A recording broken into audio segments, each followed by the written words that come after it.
School sa Metro Manila. At bagamat nakataas na sa level 6 ang AH1N1 alert, dinagsay ito ng mga kabataan at mga young at heart. Yan ang tinambayan ni Mark Logan. Kapag napasyal ka sa mall na ito, may tatanong mo sa iyong sarili, ilang tulog pa ba ang Pasko? Kasi, sangkaterbang laruan ang mabibili mo sa presyong pang-munita-munito.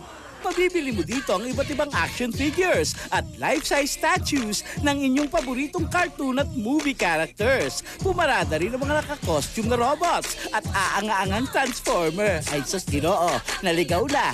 Oh, nakipagsapakan na ata si Terminator dito sa higanting robot. Hindi naman nagkaroon ng total riot ng mga robot dahil winarningan sila ni Santino na magagalit si Bro. Speaking of Santino, pati mga merchandise ng Kapamilya Network may booth din dito. Ayan, aliw na aliw nga mamili si Sadako. Pare, mura nga dito, medyo suplado naman itong tindero. Ay pare, hindi yan tindero. Yan yung paring kasama ni Santino. Okay ba mga toys dito? Oh, okay din. Meron okay. Oo nga, can afford ka at marami ka ng pinamili, iho. Medyo umuwi ka na kaya at mukhang may hold-upper na sa likod mo. Galing na nga ako doon, hindi ko nakita. Galing na rin ako din wala din ano po bang hanap nyo, lo?